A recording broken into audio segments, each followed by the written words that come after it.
इस चीज को लेकर नहीं, ब्लेम मैंने कभी नहीं किया। सम्मान, चूंकि पिताजी एक ऐसे थे कि कला की उम्र में उनके पास जितनी शिकायतें आती थी और जितना मेरे विरोध लोग बोलते थे, उन्होंने कभी मुझे डांटा नहीं। तो मुझे लगा कि उनका प्रोत्साहन था जो कि मुझे ले गया। बाकी लोगों ने जो मुझे कष्ट दिया है या जो भी बोला या टीचर ने कहीं मारा या पीटा, जो भी किया, लेकिन पिताजी ने प्रयास किया कि वो कानपुर गए, लखनऊ गए और पूरा भ्रमण किए। अंततः उनका जो है मेरे कला इसमें उनकी ये रही कि ये इसमें ही है, कर रहा है तो रुचि रखेगी। इवन मैं यहाँ तक कहूँगा कि मेरा जो प्रेम प्रसंग था, जिस तरह से उसमें मर्डर काफ़ी हंगामा हुआ, मेरे पिताजी पैरेलल मेरे पीछे खड़ा रहे और उनका बड़ा सपोर्ट है। तो वो मुझे लगा कि उनका प्रोत्साहन मेरे लिए सबसे बड़ा प्रोत्साहन था। इसीलिए मैं शायद यहाँ तक वो मेरी पढ़ाई गड़बड़ होते हुए भी मैं पहुँच पाया। आपने जिक्र किया था अपने शरीके हयात के बारे में कि एक समय ऐसा है कि वो मुब्तला हो गई थी किसी बीमारी से, गठिया की बीमारी से, और आप बहुत ही ज्यादा टूट गए थे, मतलब अकेले पड़ गए थे, और आपके जो रिलेटिव्स जो थे वो भी आपको सपोर्ट नहीं किए, क्योंकि आप लोग इंटरकास्ट मैरिज या जो भी था आप लोगों का। तो क्या आपका उस समय, मेरा मैरिज कास्ट में ही है, लेकिन था। My mistake. मेरे कहने का मतलब ये है कि क्या एक समय के लिए भी ऐसा हुआ कि मेरा विल पावर टूट रहा है, कि क्योंकि उस समय आप इतना पॉपुलर भी नहीं थे, आपको ऐसा लगा कि क्या हम कुछ ऐसा किए होते हैं ताकि हम इस सारे सिचुएशन को फेस कर पाते बहुत अच्छे तरीके से? ये था कि जो सिचुएशन मेरे सामने आया, एक तो था कि सब लोगों के विरोध होकर के शादी करना। जी वही मैंने तो वो एक लोगों के अंदर तो गुस्सा था ही, और मैं भी वो दावा नहीं कर सकता था कि मुझे आपका हेल्प चाहिए, क्योंकि मैंने अपने मन से किया था चीज़ों को, जो भी मैंने अंजाम दिया अपनी उस घटना को। तो दोनों ही तरफ से था, मैं भी चुप था और मुझे भी एक लग रहा था कि जब मैंने सब चीज़ किया तो यहाँ से मैं खुद को संभालूं, और मैंने संघर्ष किया। कभी कभी आता था कि शायद मैं अब मैंने टूट रहा हूँ, बिखर रहा हूँ, शायद अब मुझे किसी के सहारे की ज़रूरत होगी, या मैं क्या कर पाऊँगा। कभी कभी सामने तो पूरा अंधेरा दिखता था, लेकिन फिर पता नहीं कहाँ से एक हौसला जो है वो आता था। सुबह ये रात में जब मैं सोता था तो अभी मैंने चिंताग्रस्त होता था, और मैं काफ़ी सोचता था, नींदें नहीं आती थी, समझिए कि काफ़ी लंबे समय तक। लेकिन सुबह उठने के बाद पता नहीं कौन सा वो जोश, कौन सा वो जुनून ये करता था कि फिर वही जो है उनको तैयार करना, खाना बनाना, ये करना, वो करना, है ना। अब वो बताए नहीं कि कुआं से पानी जो है, जब लास्ट में हम लोग थक जाते थे कि ऊपर नीचे से कितने पानी भरेंगे, तो ऊपर से ही हमने क्या किया था कि कुआं ऐसा था कि लंबा सा उसका जो डोरी है वो रखते थे, फर्स्ट फ्लोर से ही कुआं में लटका के पानी खींच लेते थे।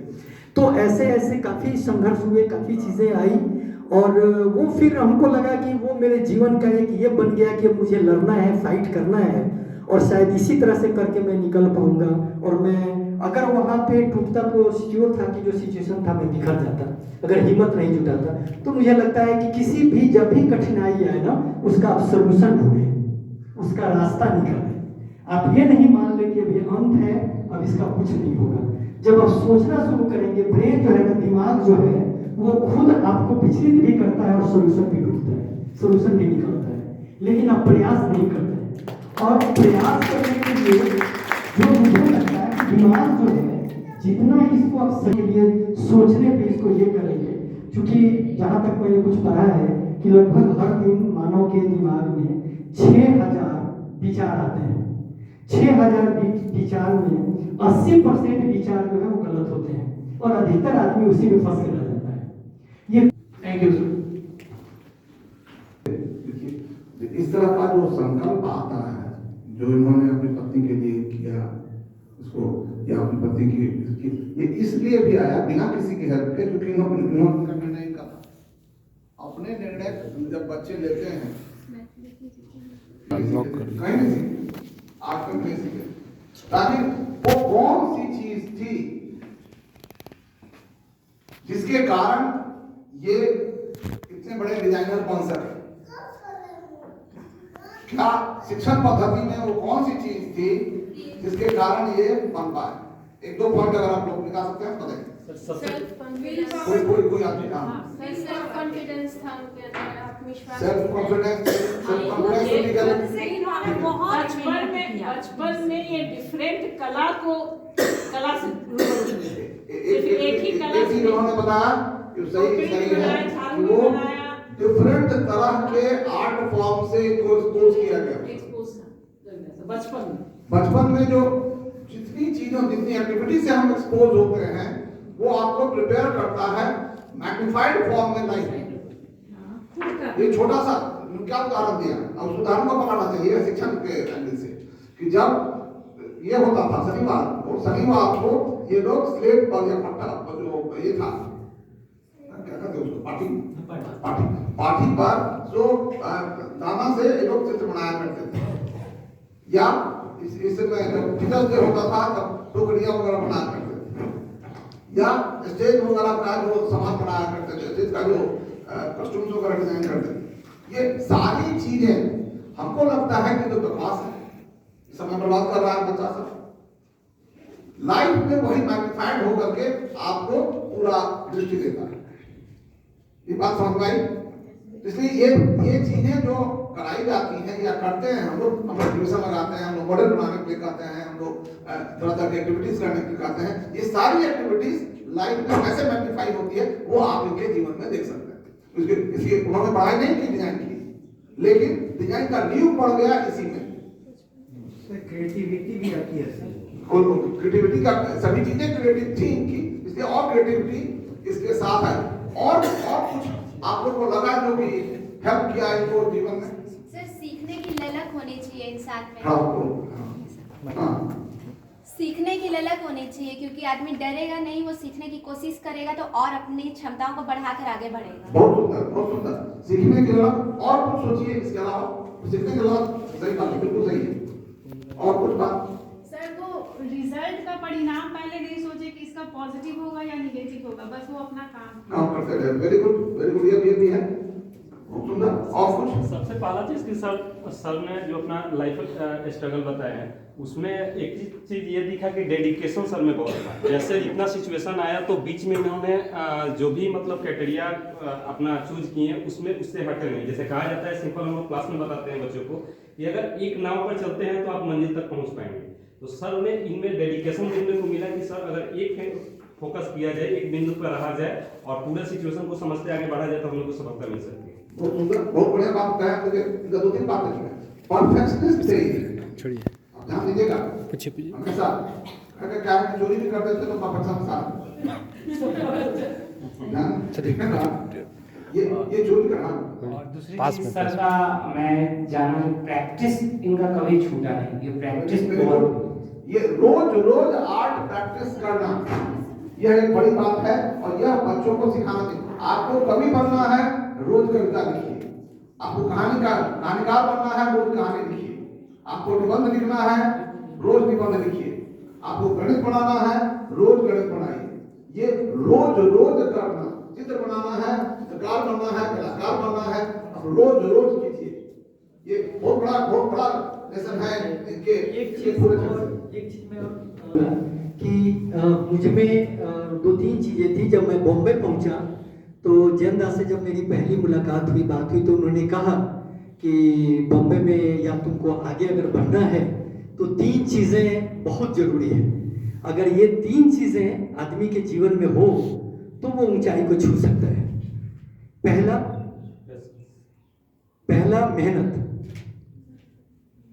दूसरा क्रिएटिविटी और तीसरा टाइम। जीवन में मैंने जो फील किया है टाइम, तो टाइम जो है बॉम्बे वगैरह में देखेंगे बड़े में कि आपको 5 मिनट भी इधर उधर आपको नहीं ये करेगा। माने अगर आपने सेट पे नहीं आया और 5 मिनट 10 मिनट भी टाइम हो गया तो 10 मिनट का मतलब है कि 2 लाख का लॉस। इसलिए पीछे लोग लाइन में खड़े रहते हैं। तो टाइम यानी कि टाइम अगर ये हुआ तो वो वहां पे कोई भी झेलने को तैयार नहीं है। बड़े जितने भी कारपोरेट में हैं वो टाइम का आपको पंक्चुअल होना पड़ेगा या आपको आगे भी बढ़ना है। मेरे जीवन में रहा है, मुझे टाइम के नाम से भी लोग जानते हैं। मैं टाइम का बहुत ही ज्यादा ये हूँ कि कभी लेट नहीं हो सकता हूँ, एक्चुअल टाइम पे मैं पहुँचता हूँ। तो टाइम जो है वो आपको गलत ये करता है, आपका गलत इंप्रेशन बनाता है, गलत दिशा में आपको ले जाता है। क्योंकि आपके टाइम से बाकी लोगों का टाइम कितना होगा उसको आप कैलकुलेट कर लीजिए। तो ये भी हमको ध्यान देना पड़ेगा कि क्रिएटिविटी होना चाहिए, हर काम में कुछ नया हो, कुछ अलग हो, ये सोचना पड़ेगा, मेहनत उतना ही करना होगा। और तीसरा कि आपको जहां भी काम मिलता है, मार्केट में अगर आप हैं तो आपको टाइम को ध्यान देना का कि पूरी गली का सेट इन लोगों ने बॉम्बे में उतार दिया। आखिर कैसे, क्या तरीका रहा? उन्होंने बताया, उस तरीका बताया उन्होंने कि ड्राइंग बना लेते थे और छोटी छोटी चीजें ले गए। कैसे ले गए, क्या तरीका? पावर ऑफ ऑब्जर्वेशन, विजिट किए होंगे, वहां जाके विजिट तो किया ही जी, विजिट किए, लेकिन विजिट करके मैं भी आपको बाहर भेज देता हूँ, जरा बाहर देख कर आइए। और ये बहुत अच्छा एक्सरसाइज हो सकता है बच्चों के लिए, पावर ऑफ ऑब्जर्वेशन का। इस रूम की सारी चीजें देखिए और देख करके दूसरे रूम में जाइए और करने का एक्सरसाइज। पावर ऑफ ऑब्जर्वेशन अगर आप डेवलप कर लेते हैं तो आप जिंदगी में बड़ा काम कर सकते हैं। यह हम लोगों का प्रयास होना चाहिए। आप किसी भी फील्ड में जाइए, इन्होंने आर्ट फील्ड का बताया, आर्ट में ग्रेजुएट किया गया, आप पुलिस ऑफिसर बनिएगा। पुलिस ऑफिसर को एकदम याद रखना पड़ता है, सीन को एकदम ध्यान से देखना पड़ता है ताकि वो एक ब्लड का टुकड़ा जो गिरा है कहां पर गिरा है, कहां पर वो एविडेंस खोजेगा। तो पावर ऑफ ऑब्जर्वेशन लाइफ का साइंटिस्ट को, जिसे आप साइंस में जाइएगा, साइंस पढ़ाइएगा या साइंस में साइंटिस्ट बनिएगा, उसको यही इसी पर नजर रखनी पड़ती है कि वो कौन सा चीज है जो डिफरेंट है या जो डिफरेंशिएट कर सकता है। दो साइंटिस्ट था जब एटॉम की खोज हो रही थी, एटॉम का रदरफोर्ड के लैब में दो बच्चे थे, नाम उसका भूल गया। वो दोनों बच्चे, दोनों ने ग्रेजुएट किया था, जस्ट ग्रेजुएट किया था, उसके यहाँ इंटर्नशिप कर रहा था। उन लोगों को ये टारगेट मिला था कि एक ये था गोल्ड फॉयल था, गोल्ड फॉयल के ऊपर अल्फा रेज का बम्बार्डमेंट हो रहा था और ऑब्जर्व करना था कि बम्बार्डमेंट होकर के वो रेज कहाँ जाता है और उसको आंख लगा करके देखना था। लोगों को ये लगता था कि अरे ठीक है, क्या होगा, ये तो ये है, सबको लौट आना चाहिए, नॉर्मली फॉयल है तो क्या होगा, लौट आएगा। तो देखा कि नहीं, कुछ तो एकदम साफ लौट आ रहा है और कुछ क्या कर रहा है, पेंट्रेट करके बाहर निकल रहा है और ज्यादा पेंट्रेट करके बाहर निकल रहा है। बहुत कुछ है जो कि बिल्कुल लौट आ रहा है। ये जो पैटर्न उसने स्टडी किया, इसी से पता चला उसमें एक इलेक्ट्रॉन है जो कि बाहर है और जो न्यूक्लियस है वो अलग है। आपको पढ़े भी साइंस के लोग हैं। तो ये जो इलेक्ट्रॉन की जो फ्रीडम की कहानी है, ये पावर ऑफ ऑब्जर्वेशन से जुड़ी हुई है। सोचे कितना आम गड़ा के कोई उस समय में तो कोई ऐसा डिवाइस नहीं था जो कि रिकॉर्ड करता है आपके जैसा। तो ये जो अभी पावर ऑफ ऑब्जर्वेशन की बात कर रहे हैं, ये बहुत ही महत्वपूर्ण चीज है लाइफ में सिखाना। आप एक किताब है जिंदगी और जिंदगी, बनारस की चर्चा की थे, मुझे याद आ गया, किसी के बनारस की आदमी की लिखी है, उसने एक वेश्या के घर का एक रूम का वर्णन 80 पेज में किया है।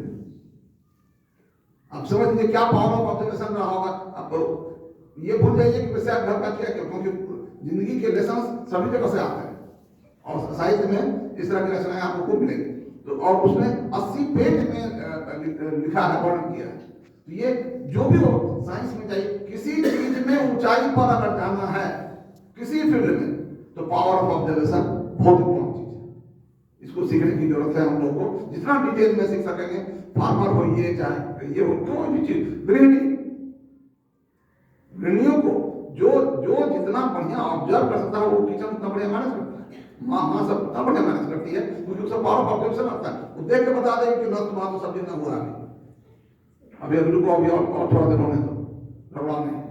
तो ये या देखिए एक और चीज जो सीखने की जरूरत है इनकी लाइफ से, वो है स्केचिंग या ड्राइंग। सभी चीज को ड्रॉ करके, और लोग जो देशमुख जी की बात कर रहे थे वो उतना नहीं नोट करते थे जितना नोट करते थे। इनकी खासियत जो भी बताई, ये नोट कर किसी चीज को देखना और उसको रिकॉर्ड करके नोट करना, कब भूल जाइएगा सब। किसी बात हम लोग कह रहे हैं सब भूल जाइएगा क्योंकि इसको आप नोट नहीं कर रहे हैं। जितनी बात है उसके हम लोग कहते हैं कि नोट करिए। आप देखिएगा लेडीज पहले जाती थी बाजार में, इसमें बाजार में, और देखती थी अरे फला स्वेटर मैम का स्वेटर बड़ा बढ़िया है, ध्यान से देख करके तुरंत स्वेटर उतारने लगता है, उसका डिजाइन उतारने। तो ये आर्टिस्ट ये जो डिजाइन उतारने की कला है, इसी से लोग बड़ा होता है, ये चोरी नहीं है। हम तो देखेंगे फॉलो अप जब से बना है, हम ध्यान से देखेंगे कि, और उसका आपस में जो डिस्कशन होता है वो भी ध्यान से देखिएगा, अरे उसमें तो ये वाला डिजाइन था ना, ये नहीं था, थोड़ा सा इससे डिफरेंट था। और ये जो सीखने की जो का प्रोसेस है वो इन्हीं चीजों से निकलता है, कॉपी करने से भी निकलता है। कॉपिंग is not a bad idea, चाहे किसी फील्ड में चले जाइएगा, कॉपी करते हैं तो भी पार्ट है, क्योंकि उससे हम फिर आगे बढ़ते हैं, क्रिएटिविटी आपको उससे आगे ले जाएगी। और एक बात और जो इन्होंने कहा, मैं समझता हूं उसको आप ध्यान में रखिएगा, कि दूसरे से हमेशा अलग दिखना है, तब आप पहचान बना सकते हैं। वो हम लोग के लिए लेसन बड़ा है, और क्रिएटिविटी इसलिए आप जैसे ही बिल्कुल उस तरह से कीजिए, उसी कीजिएगा जिस तरह से दूसरा करता है, तो शायद आपको नहीं, आप बिल्कुल खोलिए। आप दूसरे, तो आपको टीचर बनना है, आप दूसरे से कैसे बेहतर अलग टीचर बन सकते हैं, यह सोचिए। एक और इन लोग को करना होगा, इमेजिनेशन, कल्पनाशीलता बढ़ाना होगा। हर एक चीज में जो उमेश करता है वो पहले एक विजुअलाइज करता है, एक खाका खींचता है, उसके बाद वो पेपर में करता है। अब ये स्टेज पर ये परफॉर्म करना है, इसको देखते थे कागज में, फिर कहाँ से लाइट आएगा, कहाँ बच्चे खड़े होंगे, कहाँ क्या होगा। पहचान के लिए जैसे आपका चलना, कल्पनाशीलता, बोलना, आपके करने का तरीका, आपका जो काम है उसके प्रति आपका जो डिवोशन है, ये हर चीज आदमी को खड़ा करता है संपूर्ण में। आप अपने जॉब में आ रहे हैं तो उसकी अपनी टाइमिंग, उसकी अपनी प्लानिंग, ये सब मैनेजमेंट, मैं देखता हूँ मैनेजमेंट को, तो मुझे लगता है कि पर्सनल लेवल पे मैनेजमेंट जरूरत है आज के डेट में। अगर अपना मैनेजमेंट खुद नहीं करते हैं कि पूरे दिन में मेरा मैनेजमेंट क्या होगा, मैं कैसे अपने को कहाँ ले जाऊंगा, कैसे बात करूंगा, कैसे खड़ा करूंगा, तो फिर आम लोगों से हम अलग कैसे होंगे? अलग तो करना पड़ेगा ना, तभी तो फिर मेरी पहचान पे, तभी लाखों लोग दौड़ रहे हैं, उस भीड़ से तो खुद को निकालने के लिए कुछ तो सोचना पड़ेगा। तो ये अधिकतर आदमी को करना चाहिए कि हमारा हर चीज अलग हो, आपके पहनने का तरीका अलग हो, आपके कपड़ा के कलर अलग हो, तो हमारे जीवन से जुड़ा हुआ जितना भी आसपास का चीज है, हम उसको, हम जहाँ घर में हैं उसमें हमारा घर कैसा हो, हमारा बेड कैसा हो, चादर कैसा हो, है ना। तो ये हमारे बोलने से लेकर, खाने से लेकर के उठने बैठने चलने, पूरे परिवार में हम कैसे अलग दिखें, मेरा अपना कैसे हो। जैसे मेरा छोटा सा फ्लैट है, आप जो भी लोग आ जाते हैं उस फ्लैट में जाते हैं तो वो एक बार कहते हैं वाह, है कुछ नहीं, सिंपल चीज रखा हुआ है, लेकिन इतना करीने से है कि जो लोग आ गए तो पहले वो घर की तारीफ करेंगे भरपेट, उसके बाद ही करेंगे, क्योंकि मैंने पूरे 8 फॉर्म में ही घर को रखा है, और कई एक लेयर में घर है, वो कई एक लेयर में सिटिंग अरेंजमेंट है। तो जो भी आते हैं वो एक बार पहले बैठेंगे, घर की तारीफ करेंगे, उसके बाद में बाकी से बात करेंगे। तो आपके हर चीज का इंप्रेशन लोगों पे पड़ता है कि आप क्या कर रहे हैं, आप कैसे हैं, किस तरीके से जी रहे हैं, अपने जीवन को कैसे जी रहे हैं। तो वो तो कलात्मक होनी चाहिए ना, वो तो अलग होना चाहिए। आप जिस घर में हैं उसमें भी सुकून से रहें, तो वो भी वो जो संसार है वो संसार अस्त व्यस्त कैसे हो जाए। तो अस्त व्यस्त में हम जीवन को न गुजारें, हम हर चीज को संवारने का कोशिश करें। बस आनंद वही है, खुशी वही है, मजा वही है।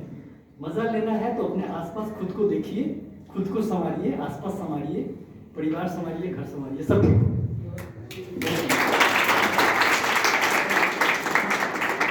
मैं समझता हूँ अब बहुत कुछ कहने का नहीं है, समय भी हो गया है।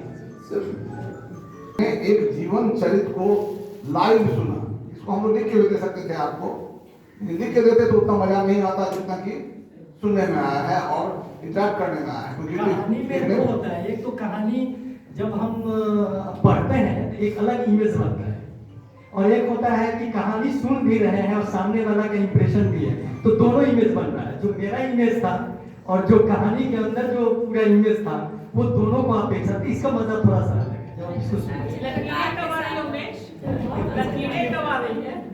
स्टोरी तो लिखा गई है, अब शूट की बात चल रही है।